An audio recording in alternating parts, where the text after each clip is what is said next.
This is The Strange Recital, a podcast about fiction which questions the nature of reality.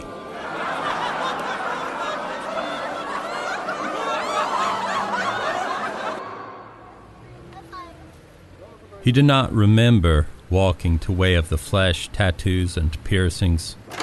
All he knew for certain was that he had failed to find his lover last night at the club where she danced for a lounge full of other men. And now he had a very bad headache. Niall kept feeding him water, lecturing about personal responsibility, and cutting Bill's back open with what he said was essentially Grandma's doorbell. Bill peeled his face from Naugahyde and stared out the open doorway. Soggy air. The sun had finally risen above the skyline, glare on the puddles, sun illuminating all the inked flesh tacked to these walls. A galaxy of Polaroids. In the center, one 8x10 photo, Niall's masterpiece, Adam and Eve standing beneath the tree of knowledge. Its branches flared like a peacock's spreading fan, bursting into flame. Bill lifted his head better to study the flames. Just seeing her skin, her slender back covered in ink, even this simulacrum of her skin eased the hurt that gnawed away inside, replaced it with something sweet. "You seen her?" Bill asked. "Have you talked to her?" He wanted to say more, how she wouldn't return his calls, how he was certain she was using again, how he had spent 2 nights this week parked outside her apartment, waiting. But Bill had never been sure about her past with the artist. Niall always claimed that an intense intimacy developed between tattooist and client, and he had inked a lot of her flesh. "If she's not committed to helping herself," Niall said, "there's not much I can do for her." He ran the needles along the edge of Bill's scapula. Bill could feel the wings searing into his skin, cutting toward bone. Niall claimed to be a shaman. Every tattoo had the capacity to change one's life, for good or ill. He said he was extremely careful while casting a mojo, as he called it. And nevertheless, he had accidentally ruined lives, and sometimes not accidentally. Niall's constant talk always helped distract Bill from the pain. This morning, Niall was busy explaining his conspiracy theory concerning Nations Bank's plans for demolition of the old Independence building. Sometime later today, Charlotte's Historical Preservation Society had protested, declaring the old 12-story Greek Revival structure the city's first skyscraper. They had tried to have the date postponed. But Nations Bank owned the property, and the bank wielded political power the Historical Society could only dream of. "Will we be able to see it from here?" Bill asked. "Oh, most definitely." Niall pointed toward the door with a buzzing tattoo gun. Bill followed the hand. Above the crepe myrtles, soaring over the storefront across the street, granite columns rose to support a filigreed cornice. What a shame. Compared to surrounding glass and steel, the Independence building felt like part of the earth itself. The old tower and surrounding park had been cordoned off with chain-link fencing. When she got the blues, Lucy would talk to him about leaving the city, getting back to the country. But she and Bill had both lived in Charlotte too long to leave, both of them afraid of the selves they might discover if they did dare go back home. Maybe that's what had drawn them to each other, 2 hillbillies hiding out in the shadows of skyscrapers. Niall said the bank had flown in experts who planted explosives all over the structure. According to the news, it would come down in seconds. "It's what the city fathers call progress," Niall said. Bill lifted his head, squinting at the pain of movement. "How much longer?" he asked through clenched teeth. The sting burned hotter by the minute. "I'm almost there," Niles said. "Just a little more shading under these wings." Bill felt the wet sponge across his filleted back. The tattoo's size announced itself with the pain. How much pain had his father felt after his colon was removed, after they'd stitched him back up? He never said, and Bill hadn't asked. This was as close to surgery as Bill had ever come. And yeah, it did feel like something had been taken out and something else put in. When Lucy walked in the door, Bill looked up into her surprised eyes. She paused at the counter, nervously flipping through pages in Niles' portfolio, like some first-time customer, rather than a woman who had spent well over 100 hours in this chair. She wore a backless halter, and when she turned to stretch her arms above her head, he studied the ink that covered her back from shoulders to loin. The damned couple standing beneath the tree, reaching together for forbidden fruit. Where to start? After the arguments, the silence that followed, how to save what was left of their love?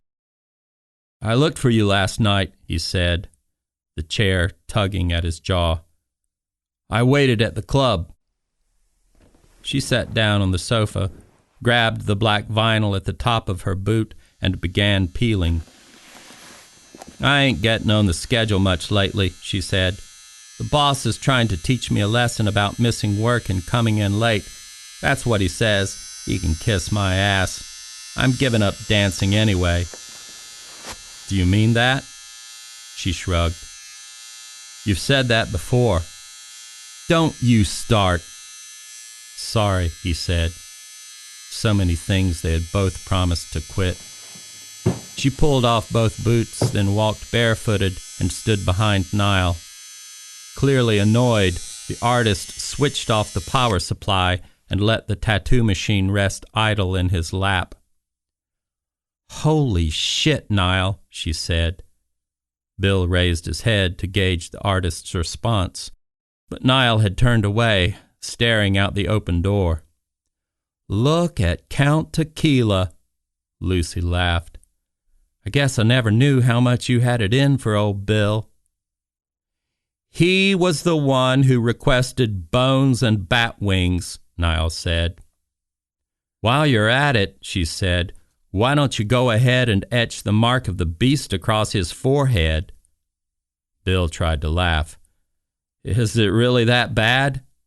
666, Lucy laughed, and in her laughter, Bill wanted to believe he heard forgiveness, joy.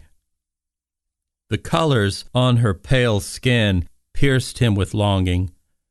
Had she argued with her mother again? The old woman kept begging Lucy to visit out there in the sticks. But Lucy claimed that her mother only wanted to milk her for rent money. Lucy and Bill both had their issues with family, and Bill had stopped prying into hers. He felt the needles trace a line down his spine, sending their vibrations echoing along his vertebrae. He looked up and waited for her to face him. "How are you doing?" he asked. Why was the simplest thing so hard? She shrugged. "I'm making it." Maybe later they could talk.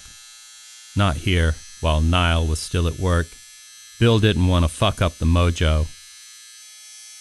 Maybe there was a way to start over. But one look at her face, and it was clear how completely she did not want him. Because of his love for this woman, he had let his marriage fail, had covered himself with ink. He had walked out the front gate of his gated community, had left behind the chemically treated lawn and the new locks on the doors, the wife and her lover, their sober judgment. The sun sent shafts of light into the parlor, and Lucy stepped into that light. On her back, the ink shone clear, the fallen couple reaching for the piece of fruit, hanging heavy and low.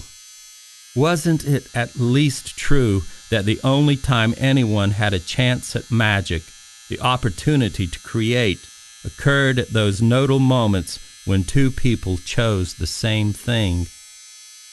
She stepped around the autoclave, past the partition, toward the tiny lavatory and back, leaving Bill alone with the pain in his back and the deafening racket of that tattoo machine. But then, abruptly, the noise ceased. Niall sprayed cleanser across Bill's back and wiped it down with a paper towel. "I'm done here," he said, his voice oozing resignation. He peeled off his gloves and slumped back against the wall. "I hope it's scary enough for you," he said. "It's still going to weep, but go ahead, take a look before I cover it with salve." Bill sat up from the chair and went to the mirror on the far wall. He turned and looked over his shoulder at the reflection of his upper back. What he saw made him tremble. A pair of bat wings, tier upon tier of skulls, evolving from toad to human to demon to robot. If this was what life required to teach him that he was not totally doomed, then so be it. He glanced back across the room at Niall, who sat slumped in his chair as if drained of all energy. "I am not my body," Bill said to his reflection in the mirror, repeating the words Niall had taught him. "But I've got to learn to use my body. I can act.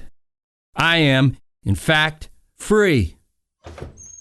Lucy stepped back in from the lavatory. Her eyes were red. Had she been crying? She held her nose pinched, and as she sat back in the sofa, Bill saw the trace of blood by her nostril. Was she high? She'd been sober for 2 weeks.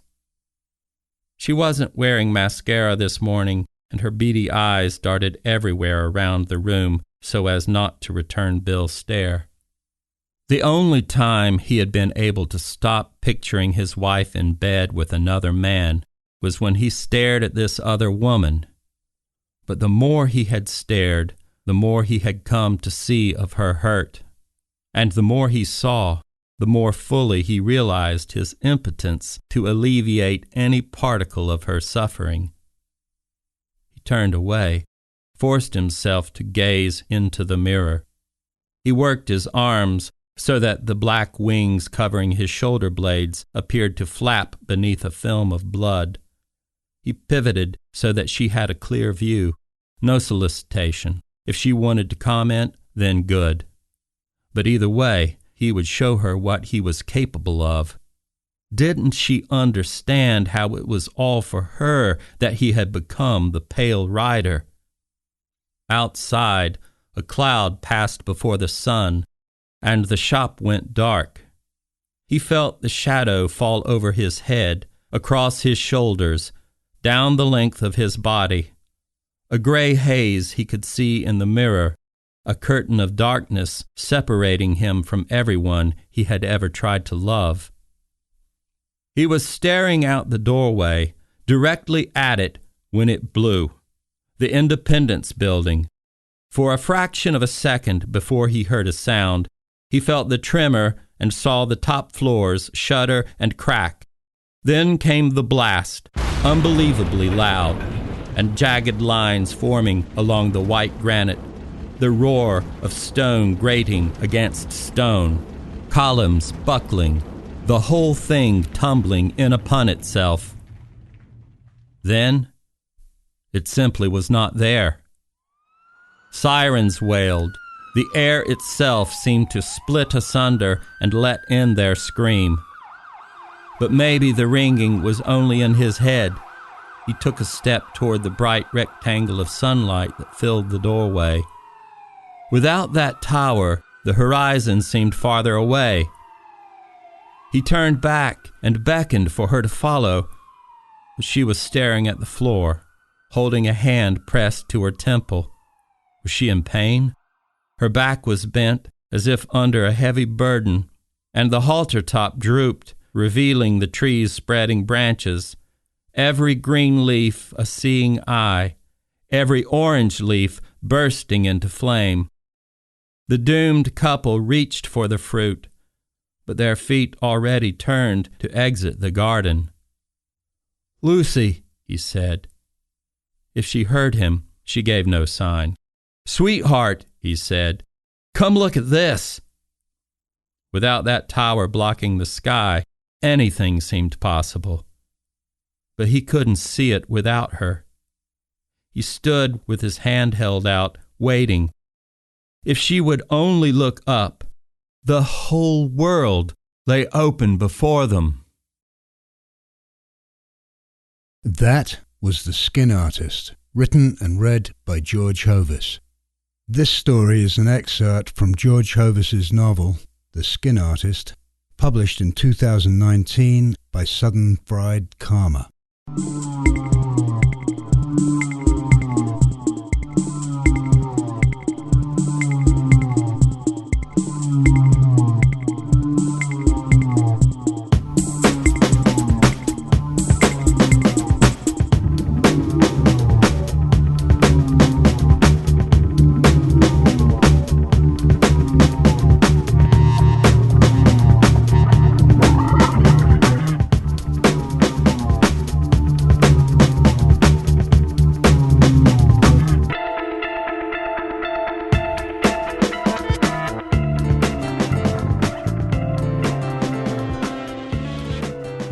Hello, George. Welcome to the Strange Recital. Hello, Brent and Tom. It's great to be here. I'm a big fan. Well, cool. You drove down here from the other side of the Catskills, Oneonta, where you're a professor at the State University. Do you teach tattooing classes? A new career track for art majors? Yeah, pain management. Actually, I teach fiction writing, creative writing, American Lit, and a new course called Race and the American South. So you're living in upstate New York, but your novel is set in Charlotte, North Carolina. Tell us why. Well, I'm a North Carolina native. I worked in Charlotte during the 1990s. And the 90s were an explosive period in the city's growth. It was a decade that also happened to coincide with the emergence of tattoo culture into the mainstream. And so in The Skin Artist, which is set in Charlotte during the summer of 1998, I try to tell both of those stories. So this story's an excerpt of the novel of the same name, but it's hard to tell if it's from the beginning or later in the book. Could you give us some context? That piece I adapted from a chapter about 2/3 of the way through. It's Bill's fifth tattoo and his most demonic. It's a low point, but it's also a turning for him when he starts to move beyond his sexual obsession with Lucy to a deeper kind of love. Lucy is a rape survivor. She's desperate to tell the story of her trauma to someone. And one of the questions the novel raises is whether Bill will manage to move beyond his self-destruction in order to serve as her ally and be the person she can trust enough to tell her story. Well, let's dig into this a little bit. Niall claims to be a shaman. Is this just a claim, or does he have metaphysical powers, actually enter other worlds and bring back wisdom like a modern equivalent of a tribal medicine man? I'm not going to tell you that. That's one element of the novel's suspense for both the reader and for Bill. Bill wants to believe in Niall's magic, but he also suspects him of being a total con artist. So Bill has willingly put himself in Niall's hands. He apparently hopes for some sort of transformation in his life as a result. If that transformation happens, do you think it's really magic? Would that be magic with a K, or is it the placebo effect, or are those the same thing? Bill's transformation, it's no doubt facilitated by the tattoos, but whether the magic lies in the ink, in the tattoos themselves, as the artist claims, or just in the way the wearer thinks and feels about them, that's entirely up to the reader.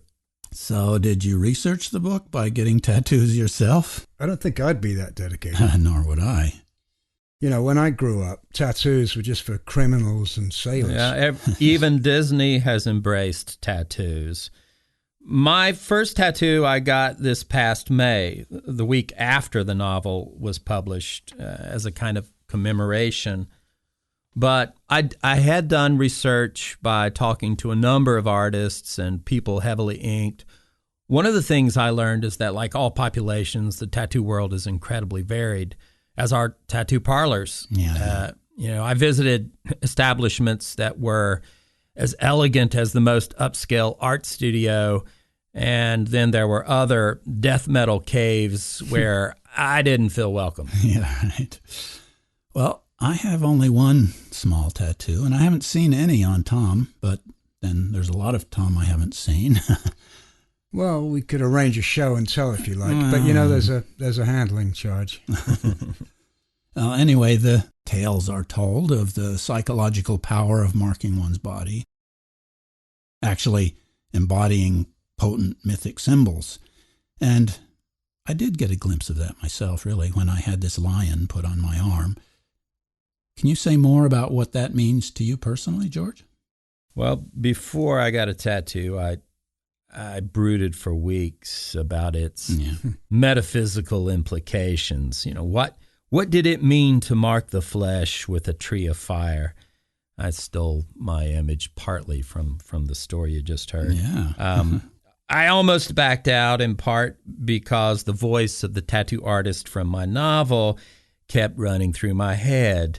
Yeah. Tree of flame, what might that signify, George? Both memento mori and mark of your profession. Yeah. But, after I got the tattoo, I looked down at my shoulder and I thought, geez, it's just a frickin' tattoo. Yeah, right. I like the parallel image of the stately old building being destroyed by the forces of modern finance. Yeah. Is that a theme running through the book as well? Is it meant as a type of good versus evil battle, as a backdrop to the story of Bill and Lucy? Oh, that's interesting. Well, Nations Bank is this invisible force in the novel, embodied by a massive skyscraper that bears its name. The actual Nations Bank Tower dominates the Charlotte skyline. 60 stories. It's still the tallest building in the Carolinas. Charlotte had to demolish an entire city block to build it, and Charlotte is notorious for demolition of historic structures. Oh, boy. Yeah, the chapter I just read is based on an actual demolition of Charlotte's historic Independence building. And I thought, gee, what does it mean to destroy independence, especially in a city that uses the word independence everywhere to brand parks, roads, banks, schools, soccer teams, you name it. Everything is called independence in Charlotte. And I suppose this all goes back to the apocryphal Mecklenburg Declaration of Independence, supposedly signed May 20th, 1775. If it wasn't a hoax, it was the first such declaration in the English colonies. And I got to thinking about that and the idea of independence, which is a theme, of course, that connects with the tattoo on Lucy's back, man's first act of disobedience. Lucy and Bill are both struggling for independence in a variety of ways. Wow. Well, here's a little change of topic here. We recently launched our own publishing imprint, Recital Publishing, so sometimes we like to talk with authors about their publishing experience. So how's that been for you?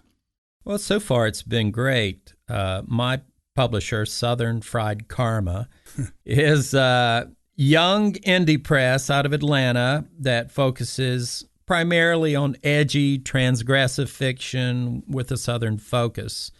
They arranged this past year events in New York, Portland, Oregon, a book tour across North and South Carolina, which was a lot of fun.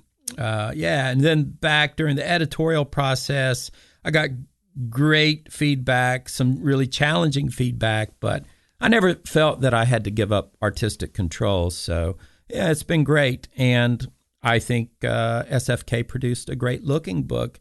Don't you love the cover? I think cover. It's a great Yeah, cover. definitely. Thank you. Yeah. So what else are you doing? Are you writing new fiction right now? I'm nearly finished with a new novel, which I'm calling Blacklight, as in those blacklight posters from the 1970s, the era of my childhood, maybe yours. You remember those posters? Definitely. Close the curtains on your bedroom window and turn on the black light bulb and enter another realm. Listen to Pink Floyd. Yeah, that's right. That's right. Dark Side of the Moon. Yeah, that was one of those posters, I think. And drink some coffee. Yeah, right. Well, for me, where I grew up, it was also the era of desegregation, and that's Blacklight's main focus, that and the rise of black power in the southern hinterlands. At the center of the novel is an interracial romance between two teenagers, which upsets the community. Well, thank you, George. Thanks for your contribution to our podcast and for your time today. Hey, thank you both so much for inviting me. It's been great fun. It has indeed. Hey, Brent, hand me that phone, will you? George just inspired me. I'm going to make an appointment to get a dragon inked onto my neck, or maybe a peacock as a tramp stamp. What do you think? Well, I don't know. How about a loaf of bread?